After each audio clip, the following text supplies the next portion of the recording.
have discussed about the structure of brain and different types of brain. That is recapitulating the topic.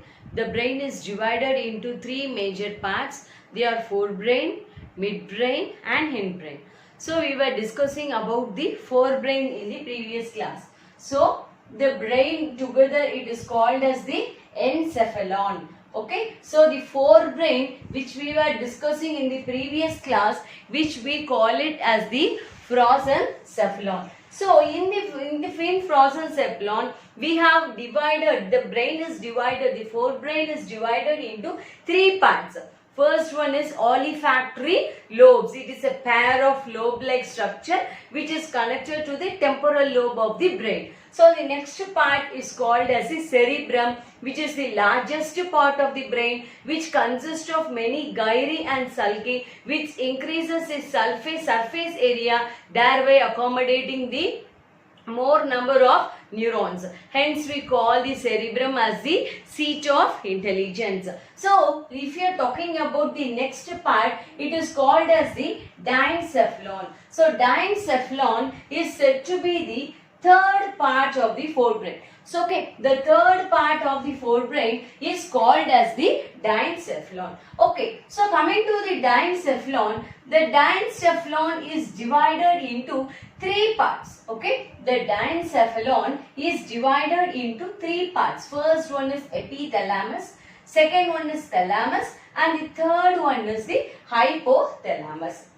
Right, so this diencephalon is said to be the important part of the brain because it constitutes certain parts which is almost controlling many involuntary actions in our body. Right, so we have seen this is the structure of brain and right brain, left brain. So this right brain and the left brain are connected to each other with the help of a C-shaped structure called as corpus callosum. So we have seen in the previous class. So if we are longitudinally dissecting the brain, so if the brain structure is like this, okay, this is cerebrum, and if you are longitudinally dissecting the brain, you could find this structure, right? So the C-shaped part which is present in the upper part. So this C-shaped part is called as the corpus callosum.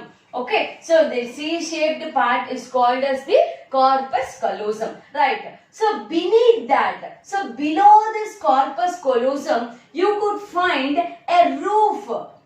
Okay, so you are finding a roof which is called as this. Beneath this corpus callosum, we are observing the diencephalon, right? So the first part of the diencephalon is called as epithalamus. Okay, so the upper part of these of the diencephalon, the first part of the diencephalon, we call it as the what is that? Epithalamus. So this epithalamus forms the roof of diencephalon. Okay, so this epithalamus forms the roof of the diencephalon. Also, this is originated from the pia mater of the meninges. So we have discussed about three meninges. What are they? Dura mater, subarachnoid membrane and pia mater. Right? So this epithalamus is originated from the pia mater of the brain. Fine. So how is this epithalamus? The anterior part of the epithalamus is highly vascular. Okay. It is having what is that? Many folds are being observed in the anterior part of in the roof. In the anterior part, you could observe some, what is that? Some vascular-like projections, and that vascular-like projection is called as anterior choroid plexus. Okay, so it is called as the anterior choroid plexus. So if we are discussing about this anterior choroid plexus, it is very useful for secreting a fluid called as the cerebrospinal spinal fluid, okay, which protects the brain from mechanical shocks and injuries, right. So, this anterior choroid plexus is present in the anterior part of the epithalamus, right. And then what about the posterior part? The posterior part of the epithalamus is terminating into, say, a small bulb-like structure which is termed as mammillary body. Okay, so it is called as the mammillary body. Right. So this is about the epithalamus. So recapitulating once again the points of epithalamus. So this is the first part of the diencephalon. Second point, it forms the roof of the diencephalon. The origin is from the pia mater. The anterior part of the epithalamus is highly vascular, and the anterior part is called as the anterior choroid plexus, in which the cerebrospinal fluid is being produced, and the terminal part of the epithalamus is a completed bulb-like structure which is called as the mammillary body, right. So this is about the epithalamus. So beneath the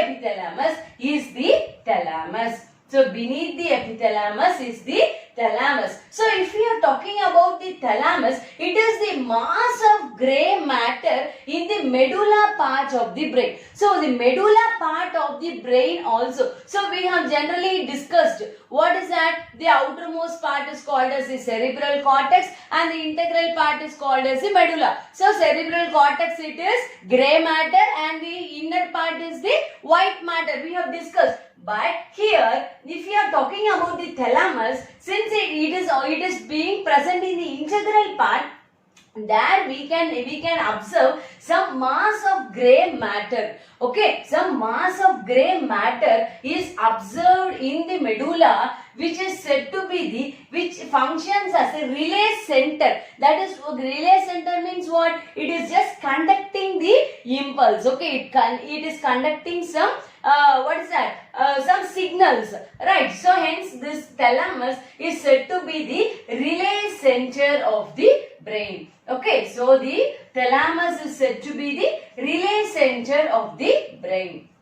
So we have beneath the epithalamus is the thalamus. Then next to thalamus, you are observing a small narrow shaped projections which is called as the hypothalamus. So hypothalamus is a small narrow like projection which is present just below the thalamus. So just below the thalamus there is a part which is narrower. Okay, the narrower projections which arises from the thalamus, we call it as the hypothalamus. The terminal part of the hypothalamus there is a funnel shaped structure called as pars nervosa. Okay, the hypothalamus is terminated into a small funnel shaped structure called as pars nervosa, which is also called as infundibulum. Okay, so which is also called as the infundibulum, right. So first one we have seen about epithalamus, then we have crossed the thalamus, and from the thalamus we are observing the narrow part which is called as the hypothalamus. The terminal part of the hypothalamus is the funnel shaped structure which we call it as pars nervosa, and or also it is called as the infundibulum. So beneath the infundibulum there is a pair of hypophyses. There is the pair of hypophyses. A pair of hypophyses, it is present just below the infundibulum. Right. So this hypothalamus, infundibulum and these hypophyses, they are together called as the pituitary gland. Okay, so they are together called as the pituitary gland, right. So this hypophysis, it is a pair of structure which is present beneath the infundibulum, right. The part which is connecting the hypothalamus and the hypophysis is the funnel-shaped infundibulum, and hypothalamus, infundibulum, hypophysis, they are together called as the pituitary gland. Right. So, beneath this part, so beneath the cerebrum, we can observe the cerebellum. Okay, so beneath the cerebrum, we are observing the cerebellum. So, next, very closer to this one. So, here we are, the part which we are observing some lobes. So, this part is called as the midbrain. Okay, this part is called as the midbrain, and below the midbrain we are seeing the pons varoli, and extension of the pons varoli is the medulla oblongata.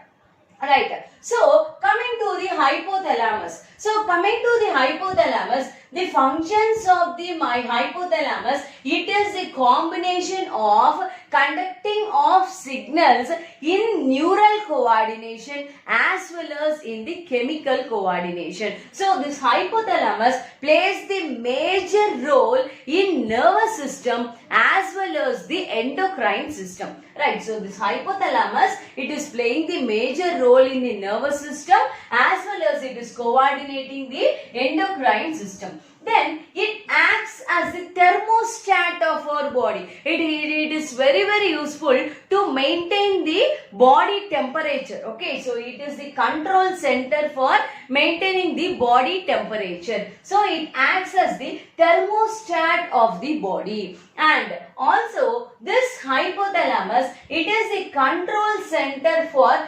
thirst. It is also controlling the hunger, blood pressure, salvations, its secretion of sweat, and etc.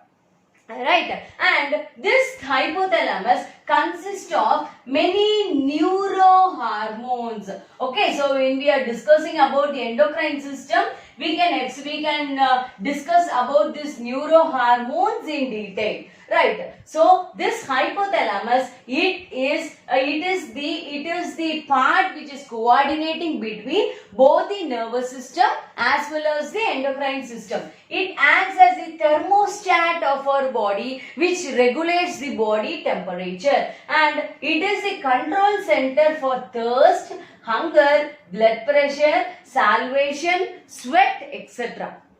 So fine, hypothalamus also consists of many neurohormones. Right. So coming to the ventricles. So this is the important part. So in the previous session we have discussed about the cavities in the brain. So the first two cavities, the cavities of the brain, which we term it as the ventricles. Okay, we were terming it as ventricles. So, the first two ventricles are called as paracele. Okay, so this paracele, then the second ventricle is observed in the Diencephalon. The Diencephalon part consists of the third ventricle, and first two ventricle we have named it as paracele, and the third ventricle is called as the Diecephalon. Okay, then here the first ventricle and the second ventricle, which is present in the cerebrum, it is attached to the Diencephalon by a small cavity called as foramen of Monro, which we have discussed in the previous class. Right. Then this, from the Diecephalon, the cavity opens into medulla oblongata, where we are observing the fourth ventricle. So the fourth ventricle is present in the medulla oblongata, and they are called as the myocele. Okay, they are called as the myocele. The cavity which is connecting the Diecephalon and myocele, we call it as ether, or it is called as the cerebral aqueduct. Right? So, cerebral aqueduct. So, first two ventricles. So, these are all the cavities which is present in the brain, which is useful for the circulation of the cerebrospinal fluid. Right? So, the first two ventricles are called as paracele. The third ventricle is called as diocele and the fourth ventricle is called as the myocele. Okay, paracele is connected to the diocele with the help of a cavity called as foramen of Monro. Right, then the diocele is connected to myocele with the help of a cavity called as ether, or it is termed as the cerebral aqueduct. So, in the diencephalon, we can observe a small endocrine gland called as the pineal gland, which is very useful for the sleep-wake mechanism. Okay, so when we are discussing about the endocrine system, we can discuss about the pineal glands also in detail. Since this pineal gland is present in this diencephalon, so the location should be always remembered. So in the next class, we can discuss with the next part of the brain, that is the midbrain. Thank you.